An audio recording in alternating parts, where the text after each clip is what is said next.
Bonsoir amis fidèles internautes de Sénégal 7, ravi de nous retrouver dans votre nouveau numéro entretien spécial. Comme ni leen koy faral di defee saa su nekk tey nag ñu déplacé wu seeti koo xamante ni duñ ko présenté ci les Sénégalais mais aussi la diaspora ou bien le monde entier parce que il fut un temps mu nekkoon ci pôle avocat bu Ousmane Sonko. jóge ci loolu nag bu yàggul dara ñu daal di koy nominé mu nekk le directeur général de la société nationale du recouvrement donc moom la ñu fi dalal tey ci suñu émission concept nay leer donc moom la ñu am tey comme invité di ko nuyu di ko ziyaara di ko jox ci wàccuwaayam donc ñu bàyyi ko mu nuyoo bu ko defee ñu fas yéene waxtaanee nag point yu am solo par rapport ak actualité bi mooy aussi domaine bi nga xamante ni jamono ji moom la ñu ko dénk mu fas yéene ko doxal nag à la guise de la population donc maa ngi lay nuyu DG wala maître bu ma ci wax baax na donc maa ngi lay nuyu di la ziar di la jox sa wàccuwaay. waaleykum salaam soxna Lalla voilà maa ngi lay nuyu di nuyu waa Sénégal 7 di nuyu aussi les internautes ñi nga xam ne vraiment. Surtout les fidèles internautes xam ne ñoo ngi leen di suivre vraiment tous les jours di nuyu aussi waa kër gi di nuyu tous les Sénégalais wax dëgg yàlla di kontaan di ñëwaat fii di jàkkaarloog yow comme ni nga ko waxee sànq rek gëj nañu jàkkaarloo pour waxtaan si la nga xam ni moo jëm si réew mi jëm si askan bi surtout si wàllu politique mais avant ñuy wax si wàllu politique xam naa ne daañu wax lu jëm si kër gi. parce que liñ ma dénk la aussi. voilà c'est ça. d'accord alors comme ni nga ko waxee ñu jox la direction boo xamante ni direction bu am solo la. tey ku wax société nationale de recouvrement di nga laal koppar. laal leneen ak leneen. donc ci côté administration ñu bëggoon rek nga def un petit point par rapport ak depuis sa nomination nga defal ñu benn round par rapport ak li nga xam ne moom mooy la situation actuelle. waaw bon man j'ai fait ma passation de service. Le 19 juin. si laa commencé liggéey si boppu direction bi la société nationale de recouvrement. bi ma ñëwee effectivement fekk naa fi situation comme dans toutes les autres directions des sociétés nationales li ma njëkk a def mooy dama ni bon dafa am lam fi fekk te wax dëgg yàlla soo ñëwee fekk nit mu liggéey fii liggéeyam ba pare ñu joxoon ko société bi comme yow niñ la ko joxee jaadu na nga def benn audit. waaw def audit pour xam état des lieux pour xam wax dëgg yàlla situation bi réel nan la demee soo fi ñëwee nag dina am benn vraiment PV de passation de service mais souvent da nga koy signer sous réserve. voilà le DG sortant dina essuyer bind lépp lu mu fi def y a un personnel y a l'exécution du budget am na fu mu toll ci exécution bi parce que le budget était exécuté presque à 50%. am na lu fi des si loolu nañuy nekk di liggéey y avait des projets effectivement qui étaient là ñoo ngi koy continuer doxal ba léegi mais xam nga budget léegi c'est annuel te budget dans toutes les directions et dans tous les établissements publics souvent budget bi dañ koy adopter avant le début de l'année donc souvent mois de décembre c'est le mois idéal pour adopter les budgets donc man ba may ñëw dañoo naa fi fekk direction bi l'équipe sortante effectivement mooy le directeur sortant précisément voté son budget ba commencé ko doxal donc dama ñëw fekk le budget était presque au mois de juin exécuté presque à 50%. ci budget bu bees bi. voilà si budget bu bees bi voilà c'est ça donc loolu laa fi fekk donc ñuy continuer fekkoon naa fi nag aussi ay prestataires ñi nga xam ne wax dëgg la ñoo yor lépp lu jëm si wàllu propriété kër gi. waa ñooñu bi ma ñëwee aussi bon ñi si amal njëriñ wax dëgg yàlla kër gi maintenir naa leen pour ñu continuer wax dëgg parce que kër gi aussi foog mu continuer di set. nekkuma fi di def peut-être benn règlement de compte naan diw moo recruter kii moo wala kii mu nitu kii la man seetuma loolu dama ñu jàpp ne c'est des Sénégalais te amal nañu njëriñ boîte bi si wàllu set je les ai maintenus pour quand même beneen convention de prestation de service. Voilà si biir loolu aussi il y avait les états financiers aussi du premier semestre qui ont été effectivement approuvés par le conseil de surveillance. Parce que aussi normalement chaque semestre dafa am un état de service mais cette fois-ci dafa am benn retard bi lu ko waral mooy nomination bi moment bu mu ñëwee entre passation de service bi ma jël fonction après man bi ma jëlee fonction si nañuy def le conseil de surveillance après def suñu assemblée générale. Voilà si nañuy def mais tous les états financiers effectivement il y a des recommandations quand même mais aussi il faut reconnaître que les états financiers ont été approuvés par le conseil d'administration. Donc mais malheureusement il faut noter que aussi mois bu xaw a difficile sur le plan financier. Voilà parce que les recouvrements quand même n'ont pas suivi xam nga ñun suñu mission mooy recouvrer quand même la créance parce que des sociétés nationales. Voilà par exemple mën naa la jox la banque agricole la BNDE am na yeneen société la BRS. non BRS ko kenn commencé nga recouvrer ça parce que BRS wax dëgg yàlla ñoom am na benn côté ba nga xam ni peut-être am nañu benn amélioration wax dëgg yàlla sur l'autre côté ñun sax d'ailleurs on est administrateur. Au niveau de la BS comme beaucoup d'autres choses comme la SICAP et autres quoi.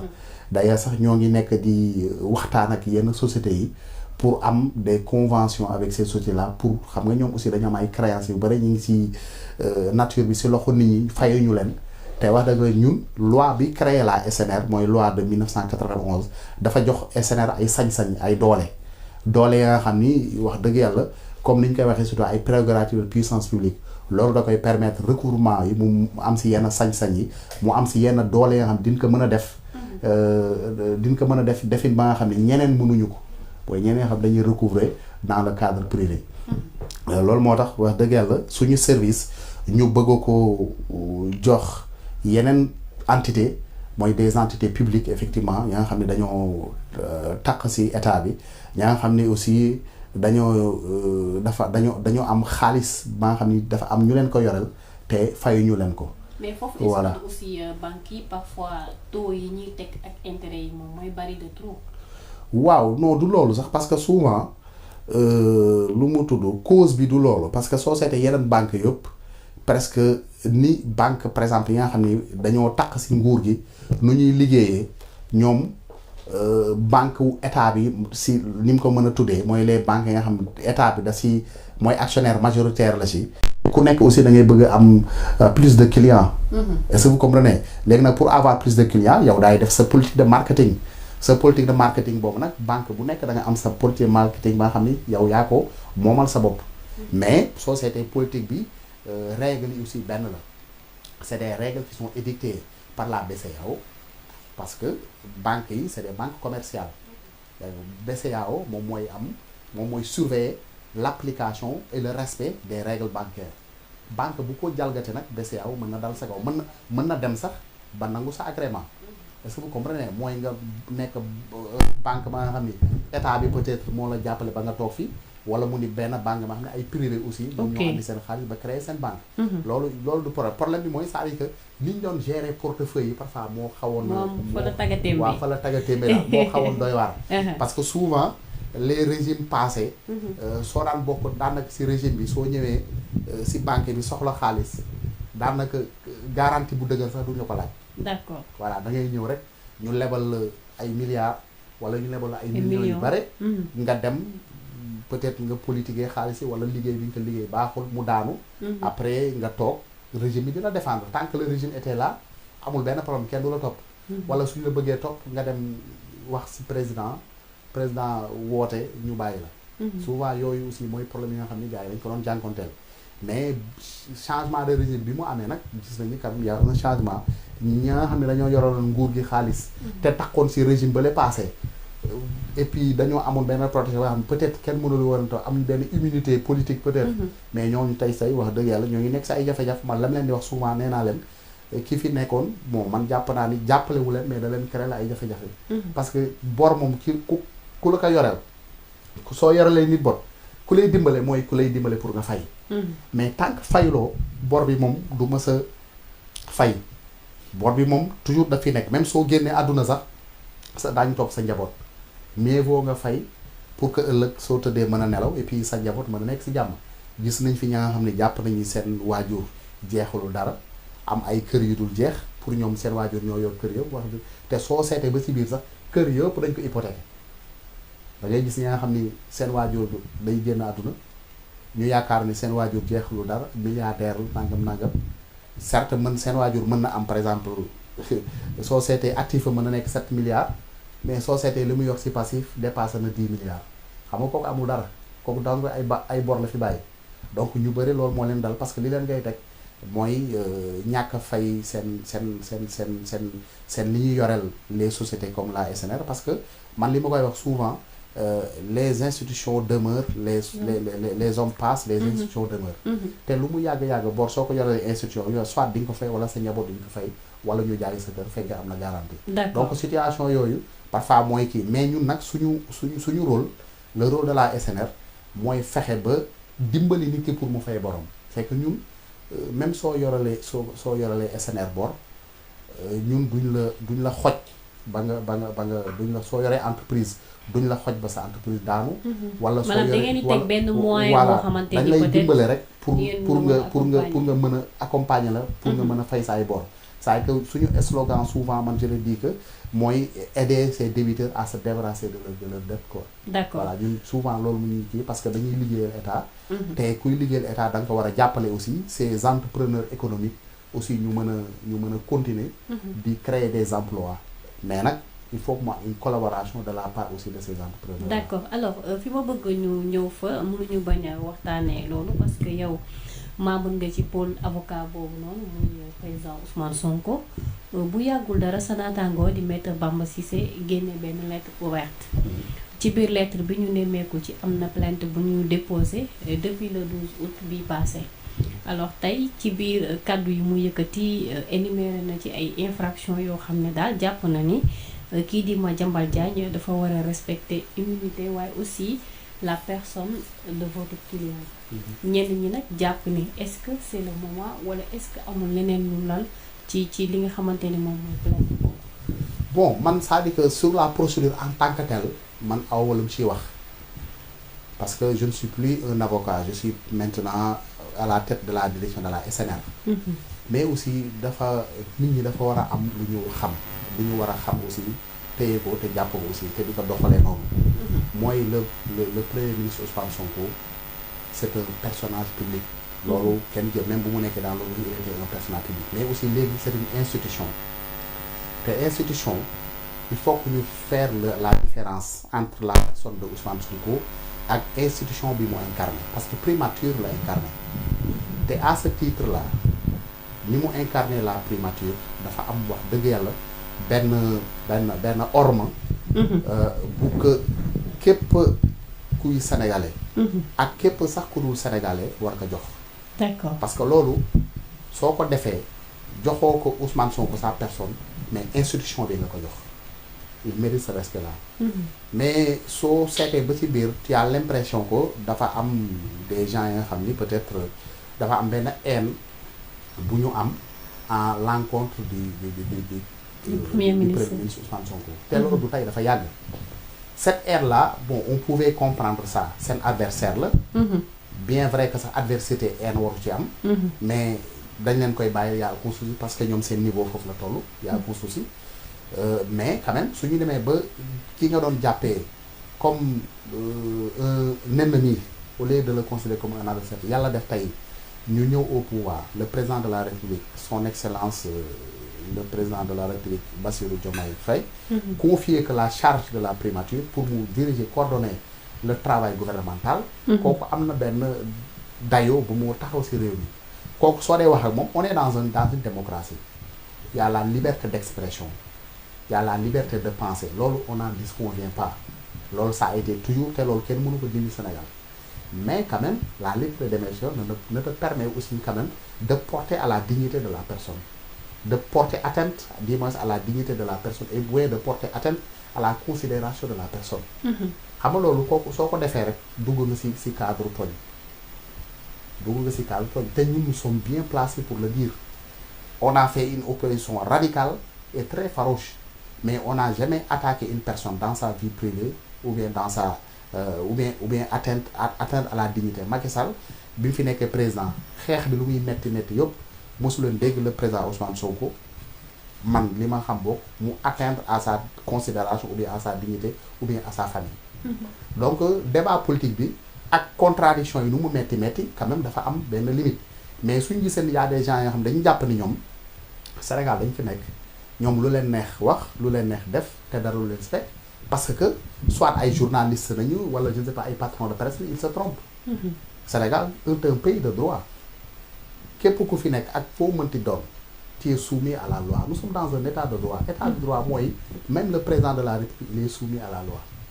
Le premier ministre y compris les membres du gouvernement les directeurs tout le monde. Même les juges yi nga xam ñooy àtte nit ñoom sax ils sont soumis à la loi. Donc à plus fort raison que des patrons de presse ils certains man damay jàpp ni ils veulent s'arroger benn immunité qui ne dit pas son nom loolu ils se trompent ñun ce régime là ñun on est là pour redresser le pays te bañu ci dara on est là pour redresser le pays te incha allah ak lépp lu mu jar daañu ko def et on ne reculera devant n'importe quelle menace ou bien chantage parce que loolu le président de la République a été clair sur ça d'ailleurs moom comme il l'a dit sur un ton vraiment humoriste. Il a dit quand même nee na même il ne sait même pas chanter pour vous dire en lettre nous sommes toujours tous dans ce sillage là. ñun kenn mënuñu def pression parce que on a vécu des moments extrêmement difficiles beaucoup pire mais on a toujours tenu bon. Donc du ñu ñëw tey ba jot pouvoir bi Sénégal am suñu confiance ñu war a liggéey réew mi ay nit taxaw fële di jàpp ni ñoom dañoo am benn immunité qui ne dit pas son nom di wax lu leen lu neex et puis di attaquer la personne loolu bu boobaa le premier ministre effectivement a le droit de saisir la justice pour se faire quoi parce que ñun dama lay wax benn affaire ñun on est très respectueux des droits des personnes. Je te donne un exemple tous les dignitaires actuels de ce régime là ñi si bëri suñu leen convoqué gendarmerie dañuy ñëw def seen show wax lu leen neex ñu entendre ñu bàyyi leen dem mais loolu tu n'as jamais loolu mosul am Sénégal fii bu njëkk soo bokkoo opposition saa yu ñu mënee convoquer gendarmerie c'est fini instruction nga ñëw te soo ñëw instruction rëbës nga jëm 10 mois le régime passé kan nañ fi convoqué nga gendarmerie entendre la ba pare ñu bàyyi la nga ñibbi sa kër. Je pense que kenn rek la muy Ndeye Ndack. non Ndeye Ndack sax yóbbu nañ ko jàllale nañ ko. moom sax si boppam jàllale nañ ko ba yóbbu ko fële lu mu tudd sax ba defloo ko benn retour de parquet. Donc on lui a même fait souffrir. est-ce que yaa ngi ko nag Ousmane Sonko moo fi amoon te moom sax dañ ko jàllale bu mu dem instruction te nulle était la pression populaire kenn du ko bàyyi. Donc ce régime là c'était un régime très haineux très vraiment régime bu si gàttal régime bu néegoon la quoi dafa sañoon def nit lu metti mais ñun du ñu utiliser la justice def ko bras armé on ne fait jamais képp ku yoon war a arrêté dina la arrêté ku yoon warul arrêté tamit dina la bàyyi nga dem sa yoon.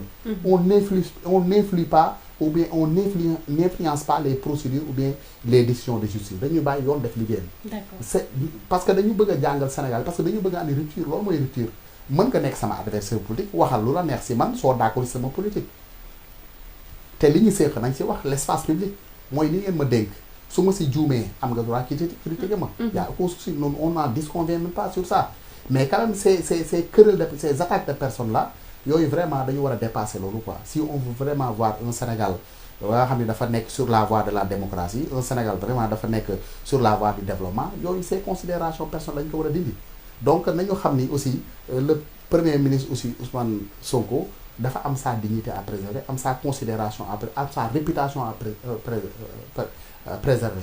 C'est quelqu'un qui a fondamentalement contribué à l'image au rayonnement de l'image de la démocratie au Sénégal. li mu def nee naa woon gars yi su fi yemoon sax l'histoire ne l'oubliera jamais. D'accord. Effectivement l'histoire ne l'oubliera jamais dans la vie. Donc ak ku toll noonu nga am yenn mots déplacés wala yenn considération il faut se donner du respect nit ki soo bëggee ñu respecter la aussi da ngay respecter sa bopp. Donc ñun man loolu laay wax donc la procédure nag bi ñu war a jël ak jëmale si n'importe qui nga xam ne qui est en violation de la loi bu boobaa yoon na def liggéeyam nu mu waree. d'accord voilà. alors maître gis nañu aussi li nga xam ne moom mooy journée de la presse bi journée sans presse bi ñu observé bu yàggul dara. d'ailleurs tey am na ci sax benn communiqué bu ministre de la communication génne mu mel ni journée bi prévoir na peut-être comme ni ko président de la république waxee ñu ubbi benn dialogue boo xam ne dinañu xool entreprise de presse yi naka la ñuy nekkee naka la ñuy liggéeyee wala collaboration bi nan lay mën a yembee. parce que nag wàllum dette fiscale bi xëy na peut-être bokk na ci li yokku tax ñu observer journée boobu noonu.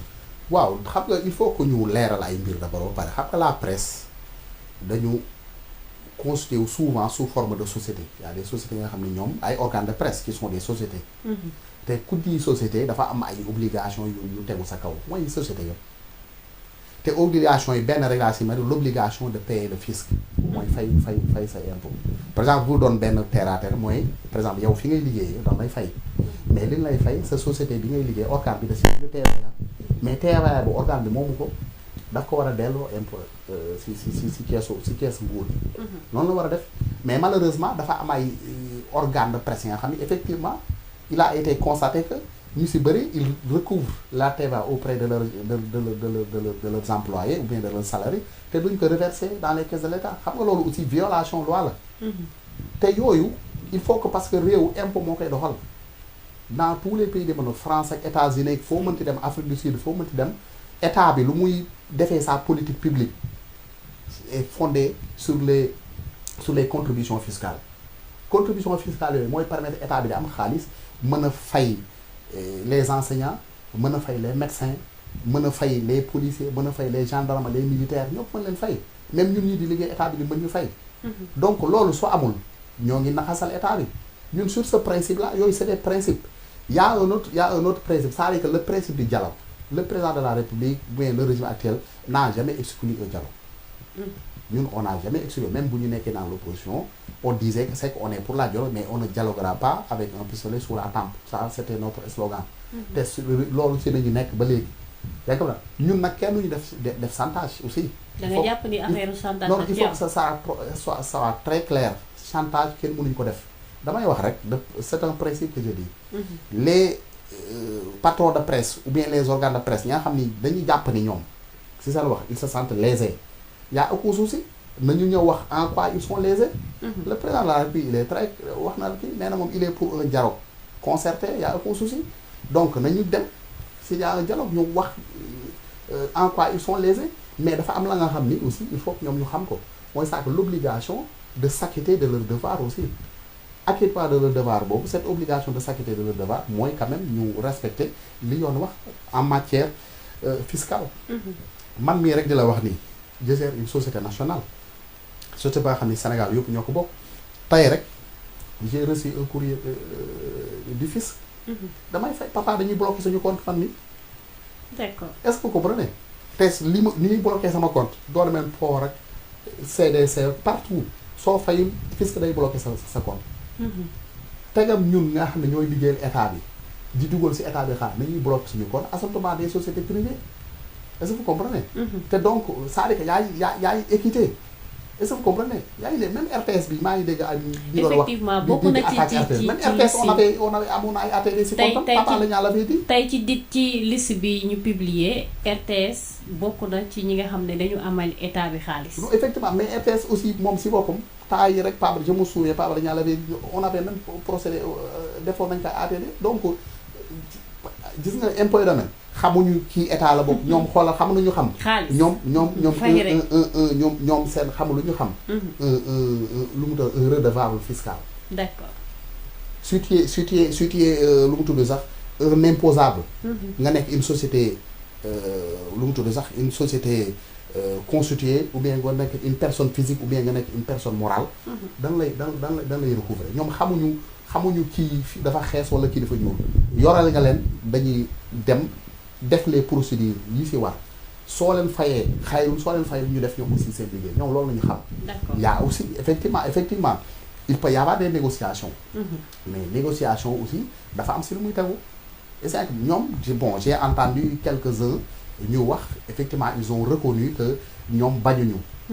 waaw loolu man je le salue. d'accord cette position je le salue. je vraiment je la salue du moins quoi. Mamadou Ibra Kane wax na ko. waaw voilà waaw loolu aussi je la salue. mais quand même peut-être ñu xoolaat modalité yi. de toute façon le ministre de la communication est là. Va discuter avec ñoom ñu jéem a xool comment ils vont régler ça mais toog yenn privilèges peut-être ñu ko doon am dans les anciens régimes dégg nañ fi lu ne. des gens yi nga xam ni li la koy wan rek mooy depuis que le régime jógee fii ils ont eu des problèmes de trésorerie est-ce que vous comprenez.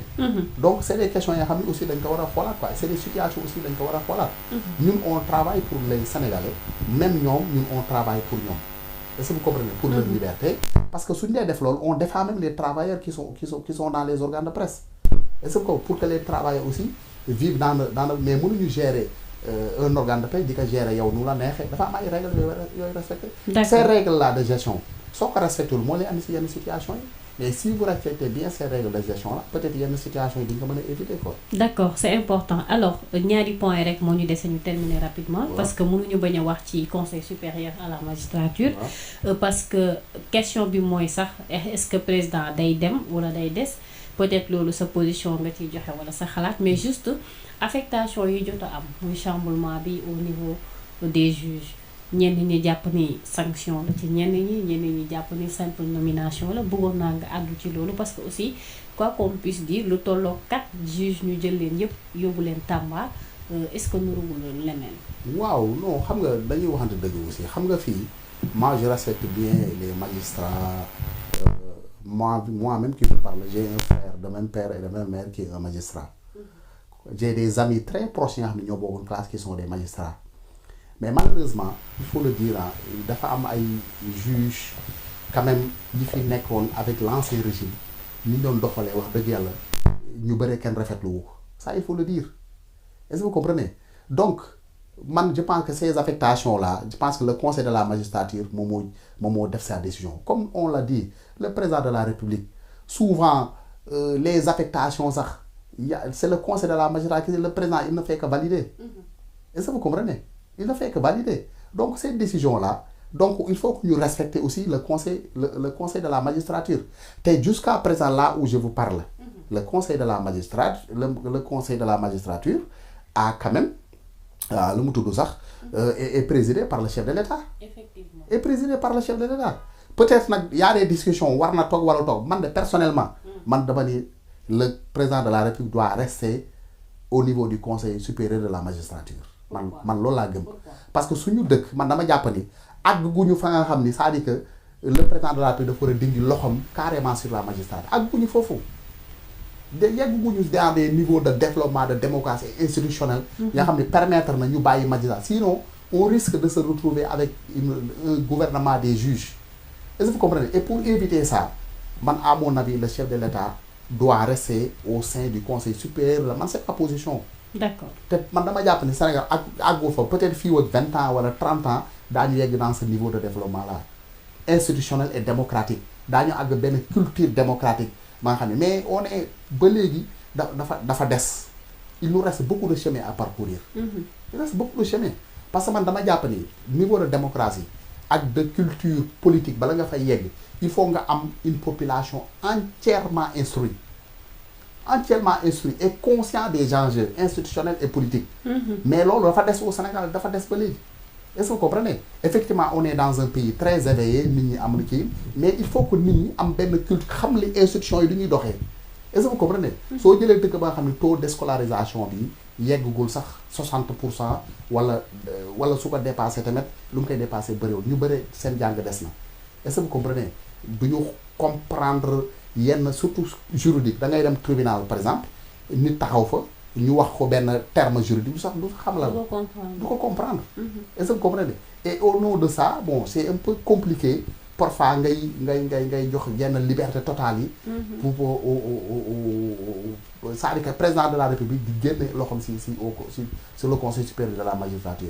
Man dama jàpp ni le président de la République dafa war a toog au conseil supérieur de la magistrature ba ñoom d'ailleurs sax y a des magistrats même qui demandent à ce que le chef de l'État parce que en fait c'est une donc tegam ñoom ñoo nekk ñoom ñii dañu jël soit ils sont pour ñii ils sont contre mais am na ci yenn magistrats yi ñoom dañ ne na dem ñii ne na toog. voilà effectivement am na ñoo xam ne moom na toog man de je opte pour que mu toog man c'est ma position te wax naa lu tax mu nekk sama position. d'accord ñun suñu Sénégal d'accord tolloo bu ñu benn niveau ba nga xam ni c'est-à-dire que mën nañu permettre au chef de l'État mu génne loxoom si magistrature parce que man la ma gëm la magistrature n'est pas encore un pouvoir. n'est pas un pouvoir. est-ce que vous comprenez. xam nga pouvoir mooy lan pouvoir mooy ka nga xam ne dañ ko élire. quelqu'un qui bénéficie du suffrage universel loolu mooy pouvoir. direct. mais quelqu'un qui est nommé kooku tu n'as pas ils ont une autorité judiciaire man je peux dire ça. Comme le disait Charles de Gaulle.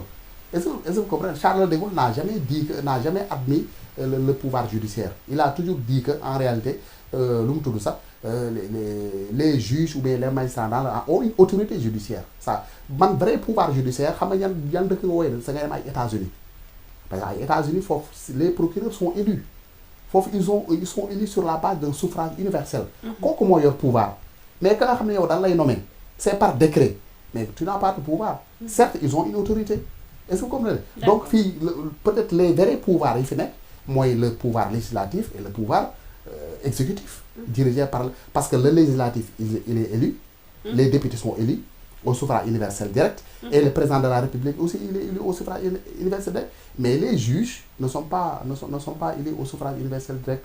Et à ce titre-là man dama jàpp ni ils ne bénéficient pas d'un pouvoir mais effectivement ils ont une autorité judiciaire qui le paie. Et à ce niveau-là ils ont besoin quand même d'être accompagnés par le pouvoir exécutif et d'être encadrés par le président de la République. C'est ça, pour éviter certaines dérives quoi.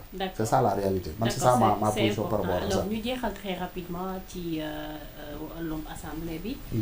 Tey ubbi woon nañu session bi pour mun a permettre ñu régulariser le règlement intérieur.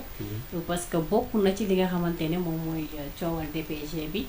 Bon am na ñuy wax dañuy dem ci probabilité wu dissoudre assemblée nationale. Mais tey demoon nañ ci séance bi pour mun a réglementer li nga xam ne moom mooy le règlement intérieur à l'Assemblée nationale. Maintenant espérons que ni bu ñu ko adopté ba pare est-ce que DPG bi dina mun a am mais quand même ci probabilité dissolution boobu noonu est-ce que jàpp nga ni dina indi solution. Bon je pense que dafa am ay questions yoo nga xam ne c'est des questions de institutionnelles xam nga ñëpp xam nañu ni le règlement intérieur doit suivre. Est-ce que vous comprenez? Lu mu tudd sax doit être établi dans une assemblée nationale. Mais malheureusement depuis que réforme constitutionnelle bi am ñu jël revenir le poste de premier ministre il y a pas de règlement intérieur malheureusement. Te loolu c'était le travail que devait faire l'ancien régime. Est-ce que vous comprenez? L'ancien régime devait faire ça mais malheureusement pour des raisons X ou Y à tort ou à raison ils ne l'ont pas fait. Et effectivement la Constitution a prévu la déclaration du premier mais cette déclaration daf ko wax nii rek l'article 55. Mais définir les modalités. Ces modalités de déclaration de politique générale devaient être prévues par par la loi. Est-ce que vous comprenez? Donc et à partir de ce moment-là lu mu tudd sax puisque cette déclaration de politique n'est pas prévue par la loi ou bien par un règlement intérieur, mais à partir de ce moment-là, je ne vois pas comment le Premier ministre peut faire sa déclaration. Imagine-toi le Premier ministre dem Assemblée nationale ñëw ñu day def déclaration de amul règle amul dara yow nan lay déclaration politique di demee kenn xamu ko. Bon loolu c'est le passé heureusement bon d'après les informations que je viens de recevoir qui ne sont pas vérifiées apparemment n'est-ce pas la loi portant règlement intérieur est adoptée. D'accord. Donc loolu moom c'est une bonne chose. Et c'est incommodant. Maintenant il reste au Premier ministre de faire sa déclaration ou de ne pas le faire. Est-ce que vous comprenez? Parce que normalement dans ces dispositions les modalités, le délai, tout ça doit être prévu. Mais j'ai pas encore lu la loi pour savoir réellement ndax le Premier ministre dafa am délai bu ñu ko tënk. Non amul délai en fait. Mais dafa am l'obligation la am. Ci article L55 bi. Waaw dafa am obligation dem assemblée def ko fa. Waaw mais définir timing bi. wala date bi. xam nga affaire bi mais foofu dafa am benn piège bu fa nekk. Waaw parce que à partir du 12 septembre. assemblée bi président su ko neexee dissoudre ko. Donc su fekkente ni dañu dem au-delà du 12 suñ ko dissoudre moom bu naree def déclaration politique générale foog mu xaar ba la. waaw oui foog mu xaar 15e législature non non ba 15e législature effectivement. voilà léegi nag ñoom nag peut-être bu ñu jëlee seen temps defar règlement intérieur bi c'est pour juste que bu mun ko def très rapidement. très rapidement bon man je pense que c'est au premier ministre. de foofu sew la de. waaw non je sais. parce que délai bi bon en fait même sur le délai bi am na ñoo xam ne ñu ni. Le président de la République am na yenn position qui disent que le président de la République am na droit pour le moment nii dissoudre l'Assemblée nationale. waaw parce que y a des gens qui le disent. foofu peut-être 31 juillet bi lay wax. waaw mais ñoom bi leen installé nag le 12 septembre. waaw loolu kenn war l'Assemblée nationale a été installée le 12 septembre. yaa ngi ko daal. mais am na ñu jàpp ni l'Assemblée nationale délai de dissolution bi jot nañ ko. xam nga question de perception la am na yoo xam dañu ni parce que l'Assemblée nationale nit ki par exemple su juddoo. at jour bu mu juddoo si nañuy def si extrait de naissance am. du ñu xaar jour bu ñu koy génte je pense à madame la première ministre Aminata Touré qui disait ça so logiquement peut-être c'est un raisonnement qu'on peut soutenir. Effectivement. Qui est soutenable.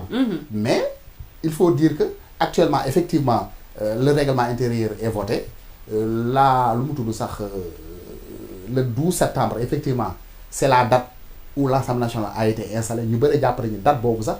moom mooy déterminer délai ba nga xam ni le président de la République am na ko pour dissoudre Assemblée nationale mais li ñu mën na wax man dama jàpp ne puisque il y a pas de délai qui enfreint le premier ministre donc le premier ministre n'est pas encerclé dans un délai. D'accord. Est-ce que vous comprenez? N'est pas encerclé donc le premier ministre mën na xaar saa yu paree dem def déclaration de politique générale yéen ñi bokk ci Pastef yëpp koo ci wax danaa la non na xaar lan mooy problème. waaw bon problème bi man dama jàpp. man dama wax la ma gëm. man dama wax la ma gëm il faut que ñu am une assemblée nationale ba nga xam ne ñu ñoo fay majorité. parce que xam nga lu tax ma wax loolu. parce que le peuple sénégal la majorité a changé de camp il faut ñu xam loolu. et cette majorité là aussi doit être reflétée au niveau de l'Assemblée nationale. Assemblée nationale dañ fa war a am majorité. te loolu lenn rek mooy ñu koy mën a permettre ñu dissoudre Assemblée nationale dem élection législative anticipée. Est-ce que vous comprenez? Parce que la loi, la constitution a prévu que 2 ans après son élection l'Assemblée nationale peut être dissoute.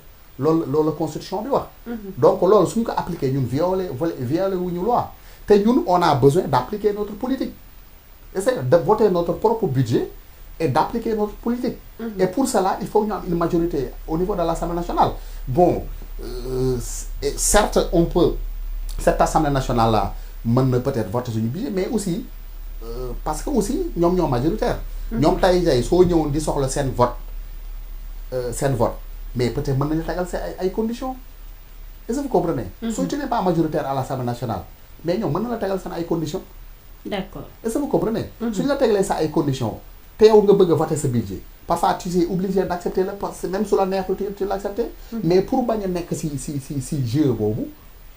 nekk benn assemblée nationale nga xam ne vraiment majorité bi yaa ko am te nga xam ne di nga nekk à l'aise di nga mën a appliquer Sénégalais yi li ñu la joxee convaincre parce que Sénégalais yi dañu adopté le projet. ñu ni ñoom projet bi ñu leen présenté le PASTEF présenté le président de la République son excellence Diomaye Faye présenté projet boobu moo leen doy. ni opposant yi nee nañ projet amul mais projet boobu ñoom c'est non ñooñu dañuy wax rek y a même pas d'opposition au Sénégal. ñoom nee nañ projet bi existé wul. moo tax affaire yi dafa am lenteur. non amul orientation. non y a même pas d'opposition au Sénégal. Ah bon? Y a même pas d'opposition au Sénégal. Sénégal moom vraiment ñi fi nekk bon je les respecte sérieusement mais mi ngi noonu quoi. mais li ma mënti wax mooy ñun on a besoin d'une majorité confortable. yaa ngi ko qui puisse nous garantir le vote de nos lois pour pouvoir appliquer nos politiques publiques.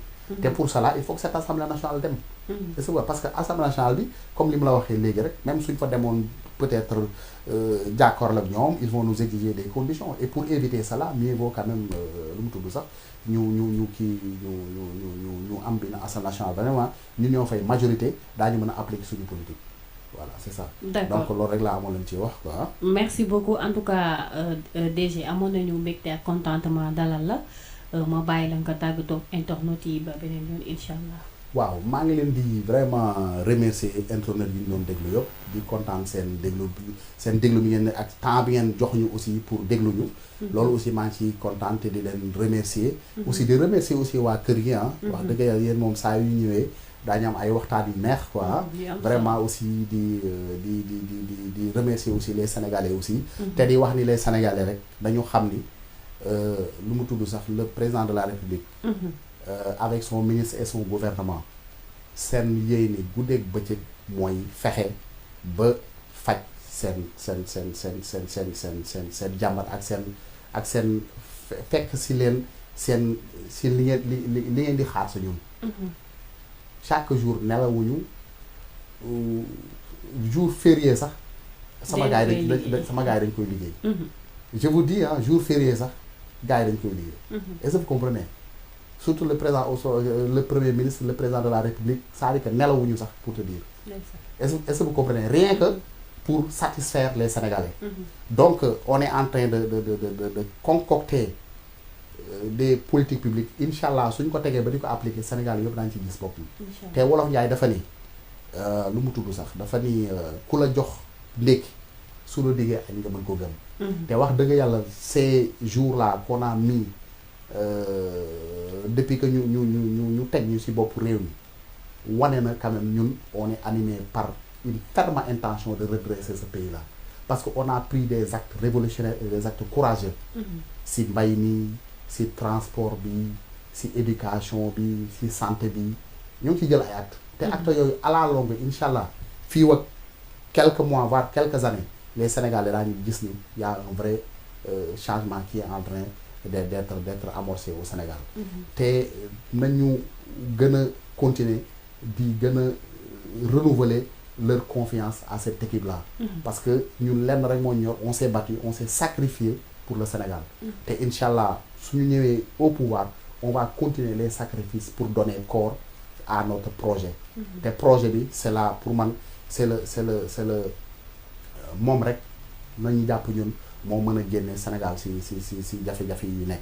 Je vous dis par exemple moi je vous donne mon cas et puis c'est le cas presque de tous les TG. Chaque jour on fait tout pour être le premier dans notre kii parfois ñoo fi mujj. daanaka nelaw sax duñ ko def. pour le travail. Est-ce que vous comprenez? Donc ça c'est des sacrifices qu'on doit faire pour le Sénégal. Même les jours fériés sax y a certains qui travaillent. Rien que pour donner un corps aux promesses qui ont été tenues devant les Sénégalais. Voilà pour wan leen ne nag incha allah cette fois-ci ce sera une rupture dans les promesses une rupture dans les décisions te Sénégalais gis nañu seen bopp.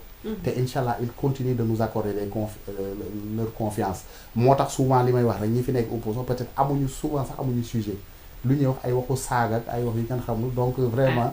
waxu saag boobu moom am na ku ko moom. waaw non damay wax rek quoi xam nga un opposant moom soo demee ba di wax ay waxu détail te waxoo sur l'essentiel c'est parce que essentiel bi tu n'as plus d'argument donc pour le dire que rek ñun sur beaucoup de plans nit nag du mat.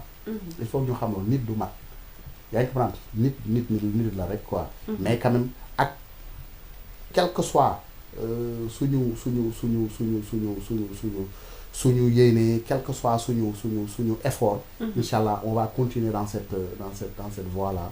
Pour satisfaire les Sénégalais à la longue incha allah on aura des résultats qui vont satisfaire tous les Sénégalais. Merci beaucoup incha allah en tout cas amoon nañu un réel plaisir dalal ko di ko jaajëfal ci invitation bi nga xam ne répondre nañ ko xam naa ni temps bi gàttoon na jot amul aussi mais malgré loolu dafa def sacrifice pour permettre ñu may ñu temps d'antenne ñu mën a waxtaan ak moom bien évidemment depuis nomination bi ba tey kenn gisatu ko woon ci plateau yi donc Sénégal 7 dafay def le tout ba ñëw am li nga xamante ni moom mooy gis-gisam xalaatam mais aussi defal ñu état des lieux comme ni ñu ko defee donc li lañ leen indiloon tey may jaajëfal Hamidou mi nga xam ne moom moo jàppoon sur la partie technique damay dem ba Sandaga nuyu ki nga xam ne moom mooy Fallou borom boutique Première Dame donc di ko jaajëfal bu baax a baax mu nekk suñu sponsor bu am solo di ko wax rek ñu ngi koy xaar ci 18 safar bi incha allah pour ñu mën ñu accompagner waale bu baax a baax ci li nga xamante ni moom mooy le grand magal 2024